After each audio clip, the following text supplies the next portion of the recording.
Hello everyone, this is Silky Khanna. So let us start with lecture 3 of teaching aptitude. The topics that we would be covering are factors affecting teaching, skills required to be a good teacher, functions performed by a teacher, and key and helpful behavior for effective teaching. So moving on to our very first slide and starting with the definition of effective teacher. तो सबसे पहले तो हम ये समझते हैं कि effective teacher किसको कहा जाता है। तो देखिए ट्रेडिशनली हर वो इंसान जिसमें अच्छी qualities, good value system, good traits होते थे, उसको अच्छा शिक्षक माना जाता था।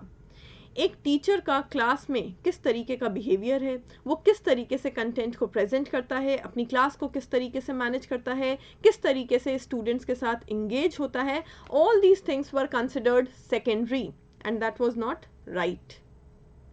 सो द मॉडर्न डेफिनेशन जो हमारी करंट डेफिनेशन है उसका क्लियर फोकस इन चीज़ों पर है कि एक टीचर क्लास में बच्चों के साथ किस तरीके से इंटरैक्ट करता है, किस तरीके से अपनी क्लास को मैनेज करता है, किस तरीके से कंटेंट को क्लास में डिलीवर करता है, प्रेजेंट करता है, क्योंकि इन सब चीज़ों का डायरेक्ट इम्पैक्ट किस पे पड़ेगा, बच्चों की परफॉर्मेंस पे। और अल्टीमेटली कोई भी टीचर इसी ऑब्जेक्टिव से क्लास में जाता है कि बच्चे के लर्निंग आउटकम्स में इम्प्रूवमेंट हो सके, उसकी परफॉर्मेंस में इम्प्रूवमेंट हो सके। So basically the way of managing classroom, the way of managing your students, engaging them in the teaching learning process, and the correct way of presenting and delivering the content in the classroom, these things are considered most important in today's world. किस तरीके से एक teacher अपनी class को manage कर रहा है, students को कैसे इंगेज कर रहा है टीचिंग लर्निंग प्रोसेस में, किस तरीके से वो कंटेंट को डिलीवर कर रहा है, किस तरीके के टीचिंग मेथड्स और टीचिंग स्टाइल्स का इस्तेमाल कर रहा है, all these things are considered primarily important.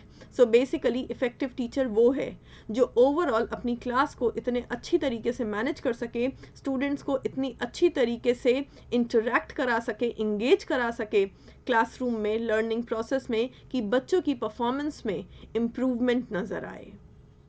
फिर आते हैं फुलर पे। फुलर एक ऑथर का नाम है, याद नहीं करना है आपको इस ऑथर का नाम यहाँ पे, जहाँ पर आपको ऑथर्स के नेम याद करने होंगे वहाँ पर मैं बता दूंगी।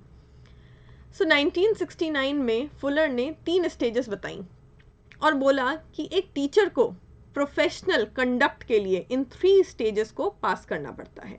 तो वो 3 स्टेजेस क्या हैं देखिए। So the first stage is of concern for self. Now here concern for self does not mean being selfish, या सेल्फिश होने की बात नहीं कही जा रही है। कंसर्न फॉर सेल्फ का मतलब है कि सबसे पहले तो एक टीचर के पास इंसाइट्स होने चाहिए हैं रिगार्डिंग हिज और हर ओन स्किल्स। भाई टीचिंग टास्क तो कोई तब करेगा, तब पढ़ाएगा जब उसके पास सफिशेंट स्किल्स होंगे, सब्जेक्ट के ऊपर मास्टरी होगी, नॉलेज होगी पढ़ाने के लिए। सो बेसिकली एक टीचर को सबसे पहले खुद के स्किल्स को ब्रशअप करना होता है, उसकी टीचिंग आइडियोलॉजी, उसके टीचिंग मेथड्स, उसकी टीचिंग अप्रोचेस, ये सारी चीज़ों को टाइम टू टाइम अपडेट करते रहना होता है। और उसके बाद आती है second stage which is concern for the teaching task. Teaching task इसीलिए सेकेंड स्टेज में आया है क्योंकि टीचिंग टास्क तभी एग्जीक्यूट किया जा सकता है जब टीचर के पास सफिशेंट स्किल्स हो पढ़ाने के लिए, sufficient knowledge of the subject हो। तो जब ये सब कुछ हो जाएगा तब हम आएंगे सेकेंड स्टेज पे which is of teaching task. अब टीचिंग टास्क में आता है क्लासरूम में जाके टीचर को जो कुछ भी करना है, ranging from managing the classroom, interacting with the students, presenting the content and material in the classroom, ये सारी चीज़ें टीचिंग टास्क का पार्ट हैं। तो यानी कि जब टीचर श्योर है कि उसके पास सही स्किल्स हैं और वो सही टीचिंग मेथड्स और एड्स का इस्तेमाल करके पढ़ा सकता है, तब उसको सही तरीके से टीचिंग टास्क को क्लास में जाके बच्चों को टीचिंग लर्निंग प्रोसेस में इंगेज करके टीचिंग टास्क को एग्जीक्यूट करना चाहिए है। लेकिन क्या यहाँ पे एक टीचर का काम खत्म हो गया? बस मैंने टीचिंग टास्क एग्जीक्यूट किया और काम खत्म? नहीं। I need to assess, I need to check कि जो टीचिंग टास्क मैंने एग्जीक्यूट किया है क्या उसकी वजह से एक्चुअल में बच्चों में इम्प्रूवमेंट आया है, क्या मेरे टीचिंग ऑब्जेक्टिव्स फुलफिल हुए हैं या नहीं। So the third stage of concern for their impact on learner. Teaching task execute करके छोड़ नहीं देना है, वहाँ पे काम पूरा नहीं हुआ है। A teacher has to assess, a teacher has to evaluate कि उसने जिस तरीके से पढ़ाया है, जिस तरीके से क्लास को मैनेज किया है, जिस तरीके से बच्चों को इन्वॉल्व किया है सब्जेक्ट में, टॉपिक में, उसका फाइनल इम्पैक्ट बच्चों की मेंटल फैकल्टीज़ पे, बच्चों की आइडियोलॉजी पे, उनकी परफॉर्मेंस पे, उनके अचीवमेंट लेवल पे क्या पड़ा है। सो बेसिकली जब कोई भी टीचर इन तीनों स्टेजेस को सक्सेसफुली पास कर लेता है, तब हम कहते हैं कि एक टीचर के पास प्रोफेशनल कॉम्पिटेंस है to teach. Professional competence means excellent capability to teach. वो एबल है हर तरीके से एक अच्छा टीचर बनने के लिए, इफेक्टिव टीचर बनने के लिए और स्टूडेंट्स को पढ़ाने के लिए। Moving on to next slide.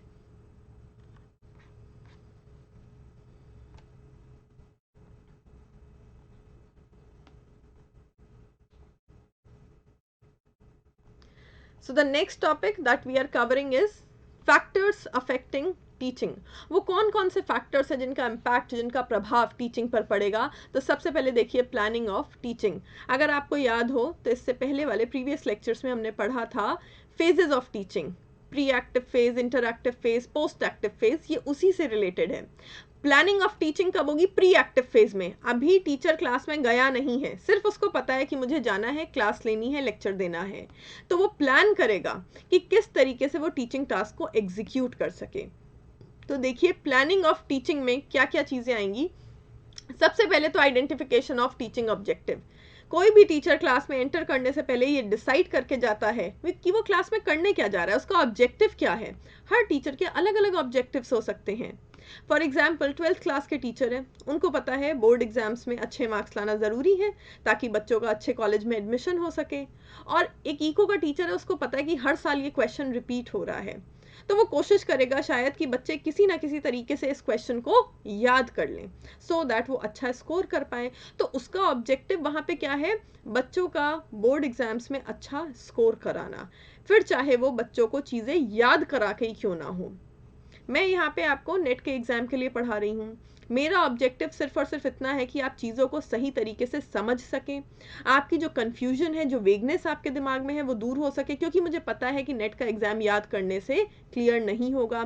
Conceptual clarity बहुत इंपॉर्टेंट है। सो कहने का मतलब ये है कि every teacher, every different teacher has a different objective. तो सबसे पहले तो टीचर अपना ऑब्जेक्टिव डिसाइड करता है कि वो क्लास में क्या करने जा रहा है, किस उद्देश्य से जा रहा है। Then next we have task analysis. Task एक वाइडर शब्द है यहाँ पर, इसके अंदर बहुत सारी चीज़ें आएंगी। तो देखिए टीचर के क्या क्या टास्क होते हैं। सबसे पहले तो कंटेंट एनालिसिस करेगा वो, यानी कि पढ़ाने से पहले ये देखेगा कि क्या सिलेबस है, कितने महीनों में कंप्लीट कराना है और किस तरीके से वो इस सिलेबस को बाइफरकेट करे सो दैट वो गिवन टाइम पीरियड में सिलेबस कंप्लीट करा सके। और उसके हिसाब से उसको पर लेक्चर, एक लेक्चर में कितने टॉपिक्स कंप्लीट कराने पड़ेंगे। सो बेसिकली पूरे कंटेंट का एनालिसिस करना है, ये देखना है कि उस कंटेंट को कितने टाइम ड्यूरेशन में कंप्लीट कराना है, और फिर बाइफरकेट करेगा कि एक एक लेक्चर में, एक एक पीरियड में उसको कितना टॉपिक कंप्लीट कराना है। Then job analysis. Job analysis का मतलब है यहाँ पे क्लास में जाके एक टीचर के क्या क्या काम है। तो टीचर का काम होता है सबसे पहले तो क्लास को ठीक तरीके से मैनेज करो, क्योंकि बच्चे अगर डिसिप्लिन में नहीं बैठेंगे, आपको रिस्पेक्ट नहीं देंगे, तो जो आप पढ़ाएंगे वो पढ़ेंगे भी नहीं। तो सबसे पहले तो क्लास का एटमॉस्फेयर, क्लास का जो इन्वायरमेंट है वो बहुत स्ट्रिक्ट और रिजिड नहीं हो, लेकिन उसको थोड़ा सा फ्रेंडली रखा जाए। उसके बाद बात आती है कि कौन से टीचिंग मेथड्स का इस्तेमाल करके टीचिंग टास्क को एग्जीक्यूट किया जाए, कौन से टीचिंग एड्स का इस्तेमाल किया जाए। तो सही टीचिंग मेथड्स और सही टीचिंग एड्स के कॉम्बिनेशन से क्लास में पढ़ाना है। अभी टीचर पढ़ा नहीं रहा है, सिर्फ सोच रहा है, प्लान कर रहा है कि भाई एक टॉपिक को पढ़ाने के लिए कौन सा वाला टीचिंग मेथड लगेगा। अलग अलग टॉपिक्स को पढ़ाने के लिए अलग अलग टीचिंग मेथड्स, अलग अलग टीचिंग एड्स का इस्तेमाल करना पड़ सकता है। And then skill analysis. जो टॉपिक टीचर पढ़ाने जा रहा है, सबसे पहले तो वो ये सोचेगा कि क्या उसके खुद के पास नॉलेज है उस टॉपिक को पढ़ाने के लिए, क्या उसके स्किल्स सफिशिएंट है, और अगर नहीं है तो वो अपने स्किल्स को अपडेट करेगा, उसके बाद ही वो क्लास में जाएगा टॉपिक पढ़ाने के लिए। Next step, organising teaching. So organising teaching this belongs to interactive phase. Teacher ने क्लास में एंटर किया, ये एक्शन वाला फेज है, जहां पर टीचर ने जो कुछ भी प्लान किया था फर्स्ट फेज में, अब ये उन सब चीज़ों को एग्जीक्यूट करने जा रहा है। तो क्लास में टीचर किस तरीके से कंटेंट को प्रेजेंट कर रहा है, कौन से टीचिंग मेथड्स और टीचिंग एड्स का इस्तेमाल करके वो टॉपिक को बच्चों को कॉम्प्रिहेंसिवली समझाने की कोशिश कर रहा है, ये सब चीज़ें आएंगी ऑर्गेनाइजिंग टीचिंग में। So organising teaching is the action phase. जो कुछ भी प्लान किया गया था उसको एक्चुअली जब एग्जीक्यूट किया जाता है तो वो कहलाता है organising teaching. And then the last one is leading teaching. अब leading teaching, a teacher has to be a leader also. वो दो काम करेगा लीडिंग टीचिंग में, directing and motivating. But why? एक बात बताओ, क्या क्लास में चुपचाप से स्टूडेंट जाके जो है बैठ जाता है? क्या वो डिसिप्लिन में रहता है? क्या हर बच्चे की आइडियोलॉजी ये होती है कि हाँ मैं चुपचाप टीचर की बात सुनूंगा और वो पढ़ने लगता है? नहीं। A student needs to be motivated and motivated again and again. For example, अगर आप एप्लीकेशन पे लेक्चर्स देखें जो मैंने डाले हैं, तो उसमें फर्स्ट 3 लेक्चर्स जो थे वो बेसिकली नेट जीआरएफ की डिटेल्स देने के लिए, पीएचडी की डिटेल्स देने के लिए, सिलेबस वगैरह को डिस्क्राइब करने के लिए, यहाँ तक कि कुछ क्वेश्चंस भी मैंने डाले थे ताकि आपको पता चल सके किस तरीके से आंसर करना है। सो बेसिकली एक्चुअल में पढ़ाना स्टार्ट करने से पहले वो सारी इंफॉर्मेशन आपको क्यों दी गई थी? ताकि कहीं पर भी आपको कंफ्यूजन नहीं हो। नेट के एग्जाम को क्लियर करने के बाद क्या जॉब प्रोस्पेक्ट्स हैं, क्या बेनिफिट्स हैं, वो सब आपको पता चल सके ताकि आप मोटिवेट होकर स्टडी करें। वही काम एक स्कूल टीचर भी करेगा। सबसे पहले तो उसको क्या करना चाहिए है, क्लास में जाके बच्चों को किसी भी टॉपिक का ओवरव्यू देना चाहिए है, उसके बारे में बताना चाहिए, और ये ज़रूर बताना चाहिए है कि वो टॉपिक आगे कैसे उसकी लाइफ में काम आ सकता है, उस टॉपिक का प्रैक्टिकल एप्लीकेशन क्या होगा। इस तरीके से बच्चे मोटिवेट होकर उस टॉपिक को पढ़ेंगे, इन्वॉल्व होकर उस टॉपिक को पढ़ना चाहेंगे। सिर्फ क्लास में जाके पढ़ा देना काफ़ी नहीं है। आप कितने भी अच्छे टीचिंग मेथड से पढ़ाएं, आप कितने भी अच्छे टीचिंग एड्स का इस्तेमाल कर लें सॉरी, और आपके पास कितनी भी अच्छी सब्जेक्ट नॉलेज क्यों नहीं हो, आपके कम्युनिकेशन स्किल्स कितने भी अच्छे क्यों नहीं हो, जब बच्चा पढ़ना ही नहीं चाहेगा तो क्या पढ़ाओगे? So this is most important, motivating. उसको मोटिवेट करो, उसको इन्वॉल्व करो, इंगेज करो इंसेंटिव्स देके। क्या इंसेंटिव्स दिए जा सकते हैं? देखो फॉर एग्जांपल छोटे बच्चे होते हैं, जब हम भी बहुत छोटे थे तो हमारे टीचर जो है टेस्ट लेते थे और हमें बोलते थे कि जो हाईएस्ट मार्क्स लाएगा उसको चॉकलेट मिलेगी, चाहे वो 5 रुपए की, 2 रुपए की चॉकलेट या टॉफ़ी क्यों नहीं हो। वो इंसेंटिव के तौर पर काम करता था। या जिस बच्चे का हाईएस्ट स्कोर आएगा उसके लिए जो है क्लास में क्लैपिंग करवाई जाएगी। ये सब छोटे छोटे इंसेंटिव्स होते हैं जो स्कूल में बच्चों को दिए जा सकते हैं। इस तरीके से बच्चा मोटिवेट होता है। लेकिन क्या एक बार मोटिवेट कर देना काफ़ी है? नहीं। अगेन मैं एग्जांपल देती हूँ। लेट्स से एक बार हमारे टीचर ने बोला कि जिसका हाईएस्ट स्कोर आएगा एग्जाम में या फिर टेस्ट में उसको चॉकलेट मिलेगी। तो सब बच्चे पढ़ के आए, जिसको हाईएस्ट स्कोर आया उसको चॉकलेट मिली, सब बच्चों ने ताली बजाई, ठीक है। अब वो बच्चा और बाकी के बच्चे जब सेकेंड टाइम टेस्ट हुआ तब भी बहुत पढ़ के आए, लेकिन सेकेंड टाइम जिसका हाईएस्ट स्कोर आया टीचर ने तो चॉकलेट दी नहीं। अब टीचर ने इस बार चॉकलेट नहीं दी है सेकेंड टाइम, तो थर्ड टाइम जब टेस्ट हुआ तो बच्चे उतने एंथुजियाज्म के साथ पढ़ के नहीं आए, टीचर तो चॉकलेट देगा ही नहीं। सो बेसिकली ये जो मोटिवेशन है, इसमें जो इंसेंटिव दिया गया वो इंसेंटिव बार बार देना पड़ता है। मोटिवेशन एक ऐसा प्रोसेस है जिसको बार बार री इन्फोर्स करना पड़ता है। एक बार मोटिवेशन देके बच्चा पूरी स्कूल लाइफ नहीं पढ़ने वाला है, उसको हर क्लास में मोटिवेशन चाहिए, हर 6 महीने में, हर सेमेस्टर में उसको मोटिवेशन चाहिए। यहाँ तक कि हो सकता है 1 महीने में भी उसको 2-4 बार मोटिवेट करना पड़े तब जाके वो पढ़े। आप लोग तो बड़े हो गए हैं, +20+ होंगे सब लोग। सो आप लोग याद करो, बहुत सारी जो कोचिंग्स हैं, फॉर एग्जांपल कैट वगैरह की जो कोचिंग्स होती हैं या टाइम कोचिंग वगैरह जो होती हैं, ये लोग जो है लेक्चर्स प्रेजेंट करवाती हैं, सेमिनार्स ऑर्गेनाइज कराती हैं जिसमें मोटिवेशनल स्पीकर्स आते हैं। कभी इनका कोई सेशन अगर आप में से किसी ने अटेंड किया हो तो ये सेशंस जो होते हैं वो आपको इतना एंथुजियाज्म से, इतना एनर्जी से भर देते हैं कि मतलब उस रात तो घर आके लगता है कि आज तो पूरी रात नहीं सोएंगे, पढ़ेंगे। फिर अगले दिन वो एंथुजियाज्म थोड़ा कम होता है, तीसरे दिन थोड़ा कम होता है, हफ्ते भर में हम नॉर्मल हो जाते हैं। तो बेसिकली जिस दिन हमें मोटिवेट किया गया था, जिस दिन हमने वो सेमिनार, वो लेक्चर सुना था उन मोटिवेशनल स्पीकर्स के द्वारा, उस दिन तो हम बहुत मोटिवेटेड थे, फुल्ली एंथुजियास्टिक थे। धीरे धीरे धीरे धीरे करके क्या होता है, वो मोटिवेशन, वो एनर्जी कम हो जाती है, हमें दोबारा मोटिवेशन की ज़रूरत पड़ती है। So basically motivation should be given again and again. तो क्लास में सीधा पढ़ा देने से बच्चा नहीं पढ़ेगा, उसको बार बार मोटिवेट करना पड़ेगा, तब जाके वो पढ़ेगा. Then directing. Direction regarding what? एक बात बताइए, क्या सिर्फ और सिर्फ टीचर का पढ़ाना इनफ होता है? नहीं. Self study is important. तो अगर बच्चा सेल्फ स्टडी कर रहा है तो वो कौन सी बुक्स रेफर कर सकता है, या फिर आजकल तो बहुत सारी अच्छी अच्छी वेबसाइट्स हैं, एनिमेटेड क्लिप्स हैं जिनको देख के बच्चे सीख सकते हैं, स्पेशली साइंस स्टूडेंट्स के लिए. सो डायरेक्टिंग का मतलब है कि टीचर को लीड करना चाहिए है, टीचर को बच्चे को गाइडेंस देनी चाहिए, बताना चाहिए है कि वो एक्स्ट्रा मटेरियल कौन सा रेफर कर सकता है, कहाँ से क्वेश्चंस लगा सकता है, कहाँ से प्रैक्टिस कर सकता है. इस तरीके का गाइडेंस भी टीचर को देते रहना चाहिए है.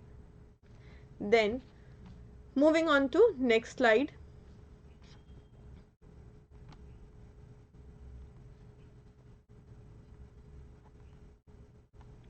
Skills required to be a good teacher.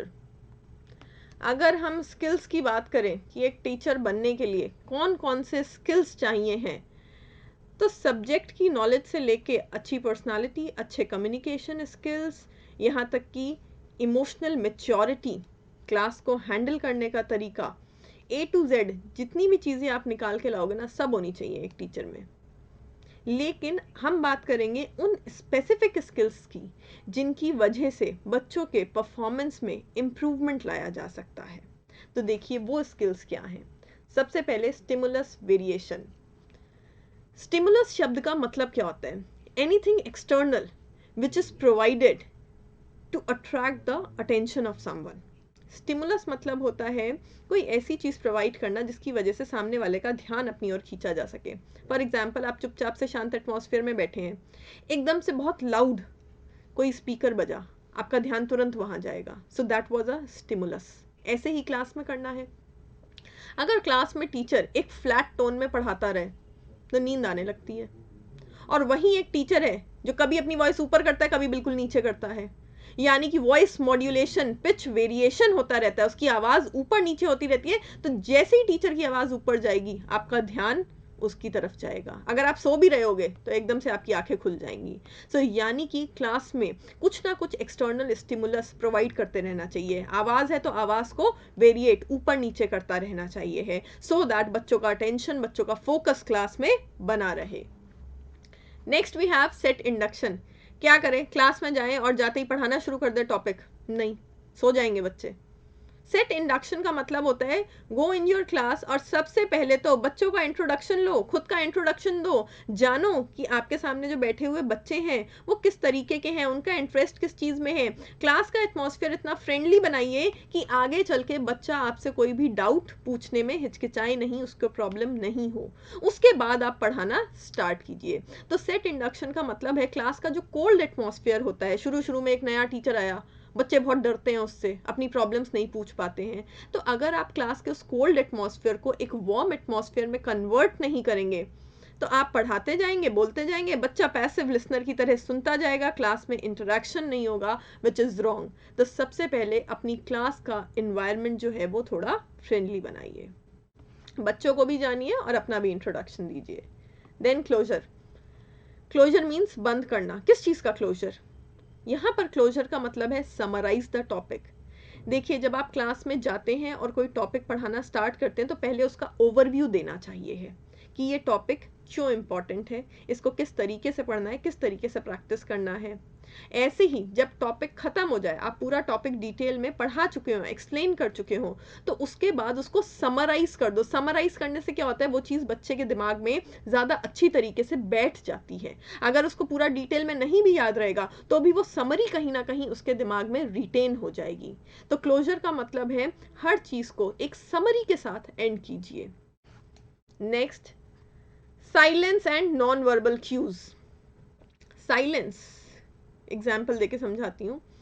कई बार क्लास में ऐसा होता था कि बाहर से क्लास चल रही है, टीचर टॉपिक एक्सप्लेन कर रहा है, किसी स्टूडेंट ने पूछा मे आई कम इन, उसको क्लास के अंदर आना है. अब टीचर अगर बोलेगा ना यस, तो याद करो क्या होता था स्कूल में, टीचर ने बोला यस और सारे बच्चों की आंखें उस बच्चे की तरफ चली गई जिसने पूछा था मे आई कम इन. पूरी क्लास डिस्ट्रैक्ट हो गई. तो टीचर को ऐसे केस में क्या करना चाहिए, वो सिर्फ अपनी आईज ब्लिंक कर देता है उसके आईज ऐसे ब्लिंक करने का मतलब क्या होता है, पलक झपकाने का मतलब यस यू कैन कम इन। इस तरीके से वो बच्चा क्लास के अंदर भी आ जाता है और टीचर जो बोल रहा है उसमें भी ब्रेक नहीं आता और बाकी के सारे बच्चों का अटेंशन भी डाइवर्ट नहीं होता है। तो कई बार चुप रहना भी क्लास को मेंटेन करके रखने के लिए ज़रूरी है। दूसरी बात, यहाँ पर चुप रहे, लेकिन चुप रहने के साथ साथ किस चीज़ का इस्तेमाल किया, एक जेस्चर का इस्तेमाल किया। तो वो क्या था, वो नॉन वर्बल क्यू था, मतलब टीचर ने मुंह से नहीं बोला, सिर्फ और सिर्फ एक नॉन वर्बल सिग्नल का इस्तेमाल किया, ठीक है। लेकिन उस बच्चे को मे आई कम इन का जवाब नहीं दिया, यस नहीं बोला, वहां पर वो साइलेंस रहा, टीचर अपना जो टॉपिक था उसी को कंटिन्यू करता रहा। एक तो ये चीज़ हो गई। दूसरी चीज़ क्या होती है, देखिए साइलेंस को कैसे इस्तेमाल किया जा सकता है। क्लास में टीचर को दिख रहा है कि कुछ बच्चे बातें कर रहे हैं, ठीक है, और टीचर एकदम से चुप हो गया, पूरी क्लास शांत। अब किसकी आवाज़ सुनाई पड़ेगी, सिर्फ उन बच्चों की जो क्लास में बातें कर रहे थे आपस में। अपने आप वो बच्चे चुप हो जाएंगे, उनको समझ में आ जाएगा कि टीचर ने हमको देख लिया है।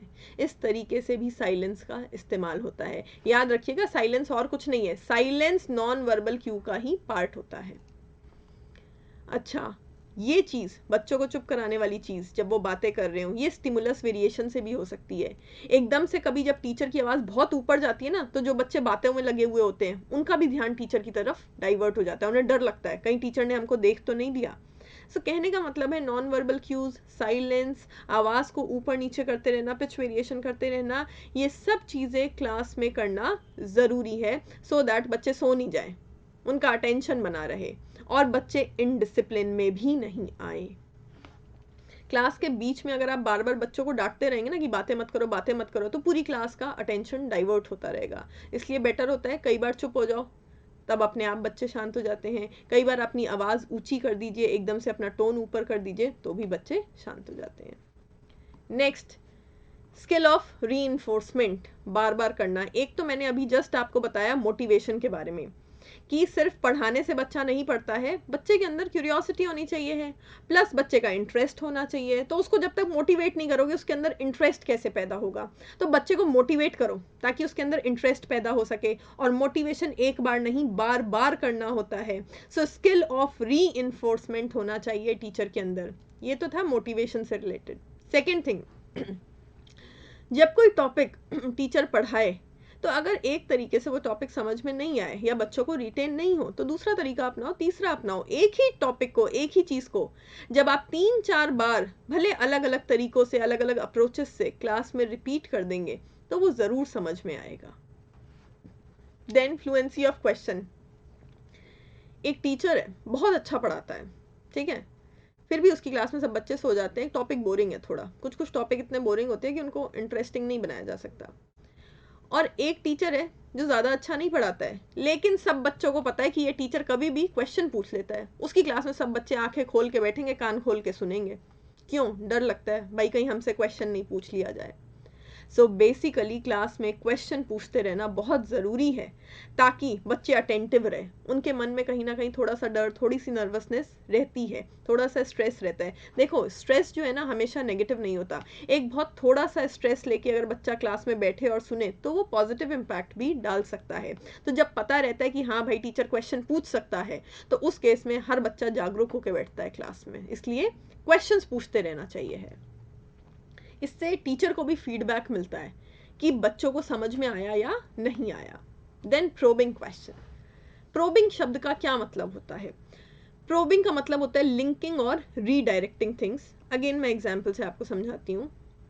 फॉर एग्जाम्पल, एक हिस्ट्री का टीचर है, उसने क्लास में पूछ लिया बच्चों से कि बताओ ताजमहल जो है वो कौन से ईयर में बना था। बच्चों को नहीं ध्यान आया, थोड़ा डिफिकल्ट टॉपिक है कि ईयर याद करना, तो नहीं समझ आया, नहीं ध्यान आया। अब एक तरीका तो ये है कि टीचर आंसर बता दे, लेकिन इस तरीके से क्या वो आंसर बच्चों को हमेशा याद रहेगा? नहीं। देखो, एक होता है जब टीचर ने बताया, एक होता है जब हमने खुद से अपने मुंह से बोला। तो जो चीज़ हम खुद से करके देखते हैं या खुद से हमारे मुंह से निकलती है, वो हमें ज़्यादा लॉन्गर ड्यूरेशन तक रिटेन रहती है। तो यहाँ पर टीचर डायरेक्टली उस क्वेश्चन का आंसर बताने की बजाय क्या कर सकता है? टीचर ने ये पूछा, अच्छा ये बताओ कि शाहजहां ने जो है किस ईयर से किस ईयर तक रूल किया था। तो ऐसे केस में क्या होगा, बच्चा लिंक कर पाएगा कि अच्छा शाहजहाँ है, उसने जो है किस ईयर से किस ईयर तक रूल किया था, उसी पीरियड के दौरान कभी ताजमहल भी बना होगा। तो बेसिकली कहने का मतलब है प्रोबिंग में कि अगर आपने एक डिफ़िकल्ट क्वेश्चन पूछा है जो कि बच्चे को नहीं आता है, तो उससे रिलेटेड क्वेश्चन पूछो और बच्चे के मुंह से ही उस क्वेश्चन का आंसर निकलवाने की, सुनने की कोशिश करी जाए। उस केस में बच्चों को आंसर जो है वो ज़्यादा अच्छी तरीके से याद रहेगा। Next, recognition and attending students behaviour. मैं ब्लैक बोर्ड पे लिखती जा रही हूँ, लिखती जा रही हूँ, लिखती जा रही हूँ, पीछे पता नहीं क्लास में क्या हो रहा है। Is it okay? नहीं। So recognition and attending students behaviour, देखते रहिए, चेक करते रहिए, ऑब्जर्व करते रहिए और डायग्नोस करते रहिए कि बच्चे कर क्या रहे हैं क्लास में बैठ के। सिर्फ और सिर्फ लेक्चर देना या फिर ब्लैक बोर्ड पर लिखते रहना, पीछे आपकी क्लास में कुछ भी होता रहे, वो सही नहीं है। आप पढ़ाते टाइम, इसीलिए मैं कहती हूँ कि स्कूल टीचर का टास्क ज़्यादा डिफिकल्ट है, क्योंकि उसको सिर्फ पढ़ाना नहीं है, बच्चे छोटे हैं, उसको ऑब्जर्व करना है, डायग्नोस करना है कि स्टूडेंट्स जो है किस तरीके से क्लास में बैठे हुए हैं, सुन रहे हैं या नहीं सुन रहे हैं, उनका क्या बिहेवियर है, उस पर हमेशा ध्यान देते रहना है। Next, illustrations and use of examples. जो टॉपिक किसी तरीके से समझ में नहीं आता है, वो भी एग्जाम्पल से समझाने से या डेमोन्स्ट्रेट करके दिखाने से समझ में आ जाता है। मैं आपको जो भी टॉपिक्स टीचिंग के पढ़ा रही हूँ उसमें ज़्यादातर मैं सिचुएशन बेस्ड एग्जाम्पल्स दे रही हूँ, ताकि आपको अच्छी तरीके से रिटेन भी हो सके और आपको लॉन्गर ड्यूरेशन तक वो चीज़ें याद रह सके। जब आप एग्ज़ाम देने जाएंगे तो हो सकता है आपको लाइन बाय लाइन टॉपिक्स या शब्द याद नहीं रहे, लेकिन आपको जो सिचुएशंस में दे रही हूँ, जो एग्जाम्पल्स में दे रही हूँ, वो अपने आप आपको एग्जाम में याद आते जाएंगे। ये आपके माइंड की टेंडेंसी होगी। ये आज तक जितने भी बच्चों ने एग्जाम दिया पढ़ के, वो हमेशा यही कहते हैं मैम टॉपिक भूल गए लेकिन एग्जाम्पल याद आ गया था तो उससे लिंक कर लिया। इसीलिए एग्जाम्पल्स दे के पढ़ाना बहुत ज़रूरी है। नेक्स्ट, स्किल ऑफ एक्सप्लेनिंग, चीज़ों को समझाना, उसकी व्याख्या करना आना चाहिए। अब एक बात बताइए, किसी एमएनसी में काम करने वाला मार्केटिंग हेड है या मार्केटिंग एग्जीक्यूटिव है, ऑब्वियस सी बात है उनके पास मार्केटिंग की अथाह प्रैक्टिकल नॉलेज होगी, लेकिन उनको अगर क्लास में खड़ा कर दिया जाए तो क्या वो पढ़ा लेंगे? नहीं। किसी भी चीज़ की नॉलेज होना और टीचर बन के क्लास में पढ़ाना, उस नॉलेज को दूसरों को देना, बहुत अलग अलग फैक्टर्स हैं। बल्कि बहुत सारे टीचर्स भी आपने ऐसे देखे होंगे जिनके पास नॉलेज तो बहुत होती है, बट वो उस नॉलेज को आप तक पहुंचा नहीं पाते, कम्युनिकेट नहीं कर पाते, कन्वे नहीं करना चाहते। मे बी बिकॉज वो करना नहीं चाहते हैं या फिर सही तरीका नहीं पता है। तो पढ़ाने के लिए सिर्फ और सिर्फ सब्जेक्ट की नॉलेज होना काफ़ी नहीं होता है, वो स्किल होना चाहिए है आपके अंदर, जिस तरीके से आप चीज़ों को सही तरीके से एक्सप्लेन कर सके। Next, people's participation, interactive class बनाइए, पैसिव लिसनर मत बनाओ अपने स्टूडेंट्स को। अगर वो इंटरैक्ट नहीं करते हैं, इंट्रोवर्ट हैं, शाय है या बच्चे घबराते हैं, तो आप कॉन्टिन्यूसली क्वेश्चन पूछते रहिए, उनको डिस्कशन में इन्वॉल्व कीजिए, ताकि आपकी क्लास जो है वो एक इंटरैक्टिव सेशन में कन्वर्ट हो सके। And the last one, proper use of teaching ads, सही प्रकार के टीचिंग एड्स यानी कि टीचिंग सप्लीमेंट्स का इस्तेमाल करना चाहिए। फॉर एग्जांपल, जब डायग्राम बनाना हो तो ब्लैक बोर्ड का इस्तेमाल कीजिए। कोई चीज़ अगर एनिमेटेड तरीके से बच्चों को ज़्यादा अच्छी तरीके से समझ में आ सकती है तो प्रेजेंटेशन का इस्तेमाल कीजिए। सो बेसिकली हर टॉपिक को पढ़ाने के लिए अलग अलग तरीके इस्तेमाल करने पड़ सकते हैं। सो ये थे हमारे स्किल्स। अगर इन स्किल्स को कोई भी टीचर सीख लेता है या उसके अंदर ये स्किल्स हैं, तो वो बच्चों को प्रॉपर तरीके से पढ़ा सकता है और बच्चों का जो अचीवमेंट लेवल है, जो उनका परफॉर्मेंस लेवल है, उसमें इम्प्रूवमेंट देखने को मिलेगा। अगर ये तरीके सही प्रकार से क्लास में फॉलो करे जाएं, तो वो बच्चे जिनका इंटरेस्ट पढ़ाई में नहीं है, उनको भी इंगेज कराया जा सकता है, उनको भी इन्वॉल्व कराया जा सकता है क्लास में। Moving on to next slide.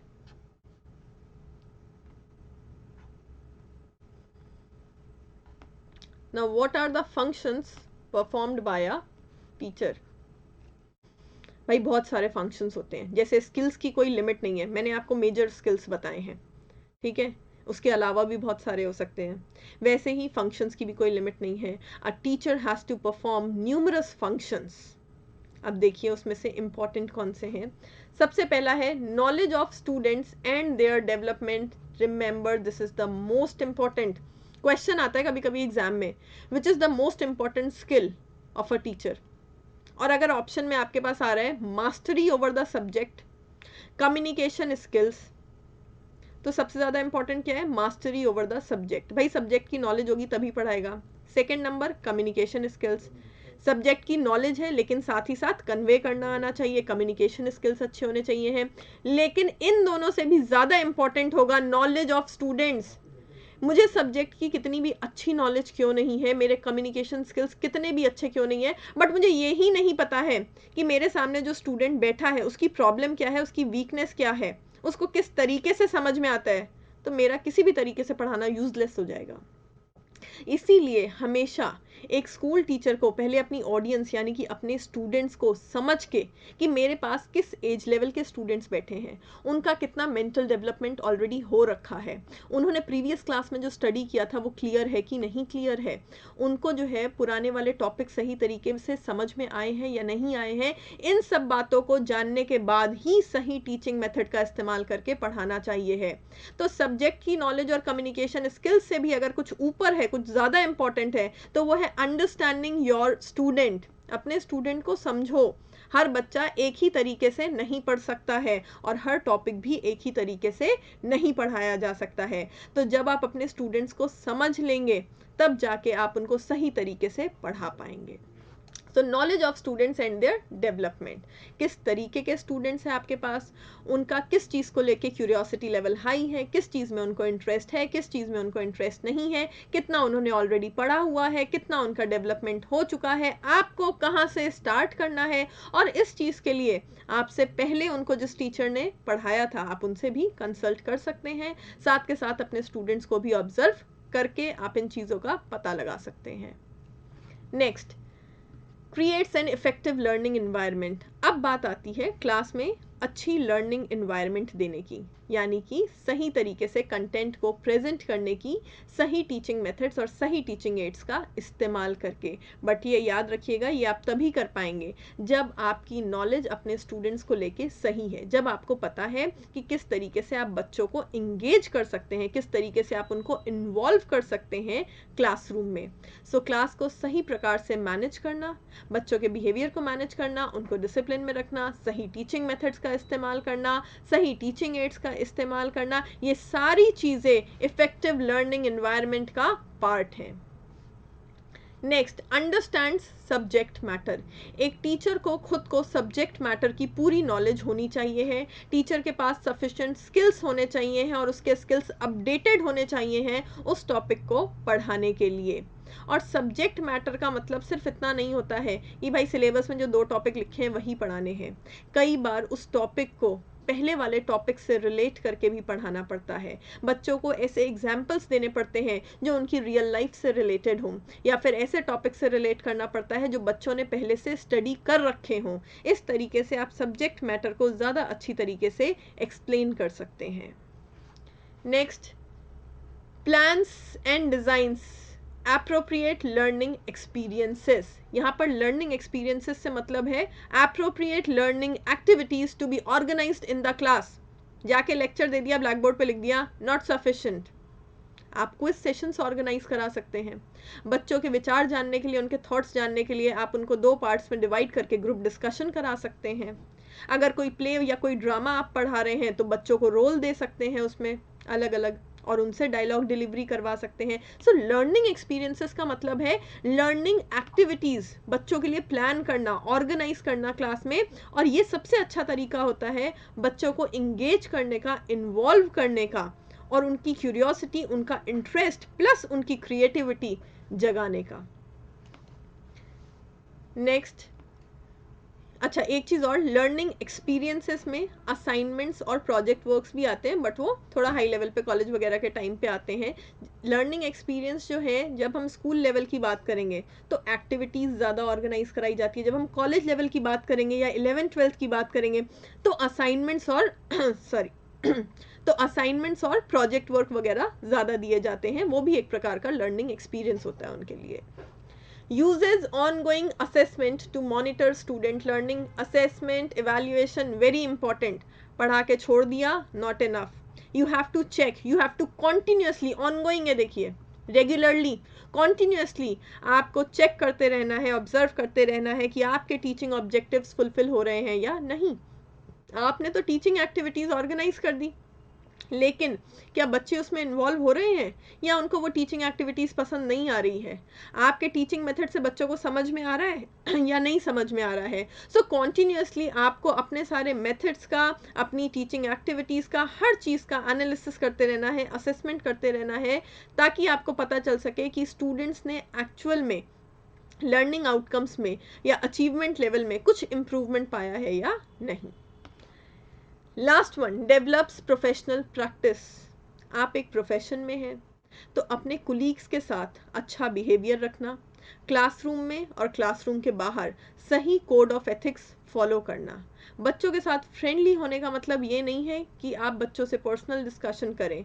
आपका रिलेशनशिप अपने स्टूडेंट्स के साथ हमेशा प्रोफेशनल रहना चाहिए है। तो ये जो प्रोफेशनल प्रैक्टिस है, इसको डेवलप करना है। सही कोड ऑफ एथिक्स को, सही गाइडलाइंस जो होती हैं उनको फॉलो करना है।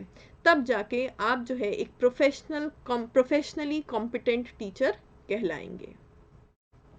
ये देखिए नीचे डायग्राम दे रखा है, जिसमें दिखाया गया है कि एक टीचर के पास न्यूमरस फंक्शंस हैं परफॉर्म करने के लिए। प्लानिंग से लेके असेसमेंट तक टीचर सब कुछ करता है। इंफॉर्मेशन प्रोवाइड करने से लेके रिसोर्सेज प्रोवाइड करने तक भी टीचर सब कुछ करता है। और रोल मॉडल होने से लेके प्रोटेक्टर तक। रोल मॉडल क्यों? बच्चे जितना लेक्चर से नहीं सीखते हैं, उतना सामने वाले को देख के सीखते हैं। तो आपकी जो एक्टिविटीज़ हैं, स्टूडेंट्स उसको कॉपी करने की कोशिश करेंगे। So you have to be a good role model for them. And why a protector?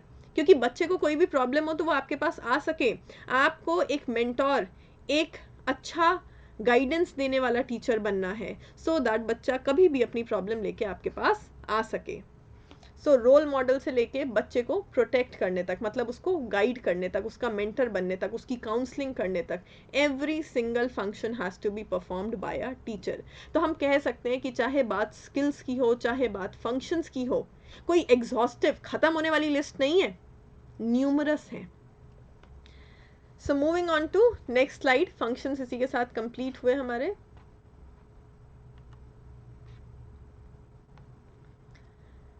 Next is about the behaviour, and this is the most important one. अभी करेंटली ये topic बहुत ध्यान से सुनिएगा, करेंटली इससे ज़रूर क्वेश्चन आ रहा है, हर पेपर में एक क्वेश्चन आ ही रहा है एवरी ईयर। सो देखिए, behaviour that is essential for effective teaching.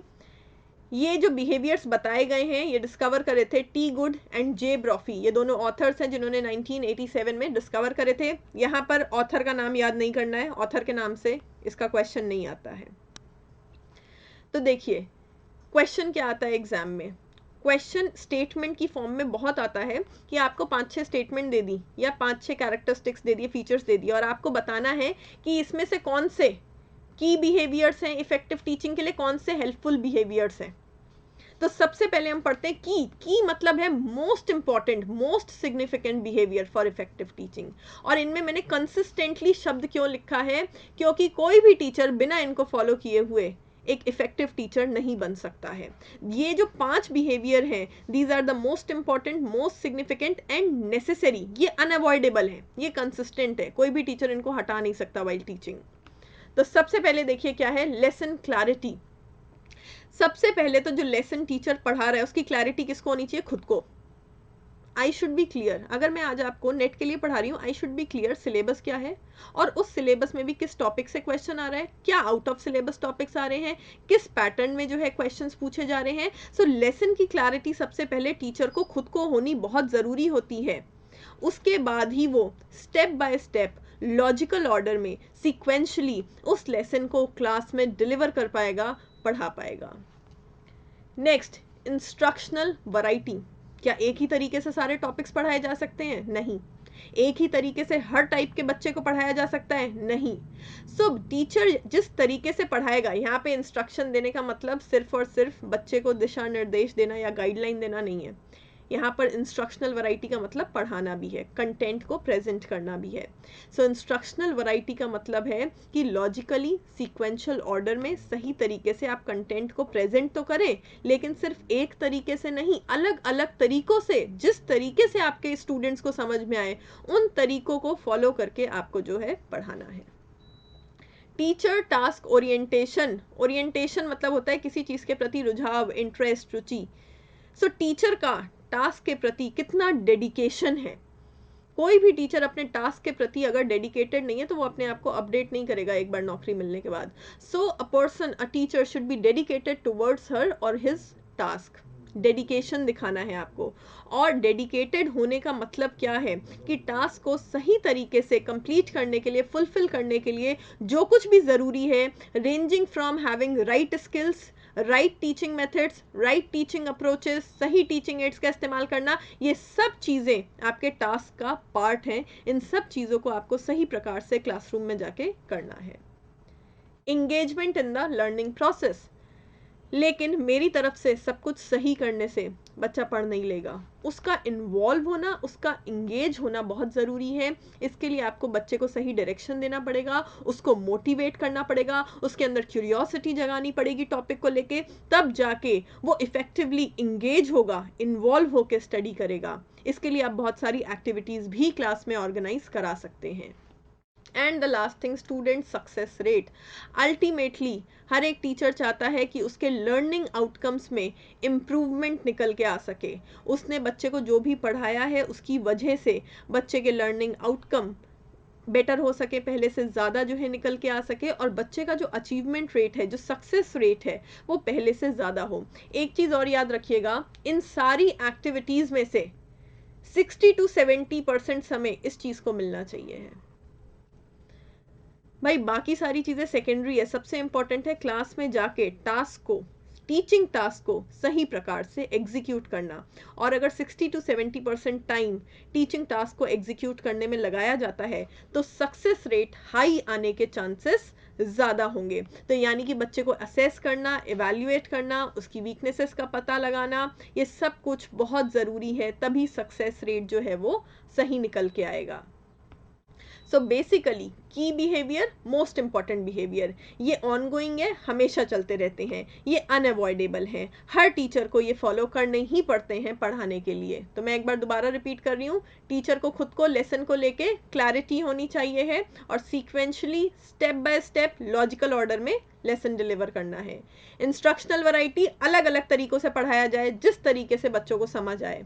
Teacher task orientation, सही टीचिंग मेथड, सही टीचिंग एड्स का इस्तेमाल करके क्लास में जो है सही तरीके से क्लास को ऑर्गेनाइज करके, स्ट्रक्चर करके पढ़ाना है। इंगेजमेंट, बच्चों को इन्वॉल्व करना है लर्निंग टास्क में। और सक्सेस रेट बाद में इवैल्यूएट भी करना है, असेस भी करना है कि सक्सेस रेट क्या निकल के आया है। Next 5 we have helpful behaviours. ये सेकेंडरी है, हेल्पफुल है। इनको जो है अलग अलग तरीक़ों से अलग अलग सिचुएशंस में इस्तेमाल किया जा सकता है और ज़रूरी नहीं है कि हर सिचुएशन में ये पांचों इस्तेमाल हों। इसीलिए लिखा है applied differently in different context. तो सबसे पहले है using student ideas and contribution.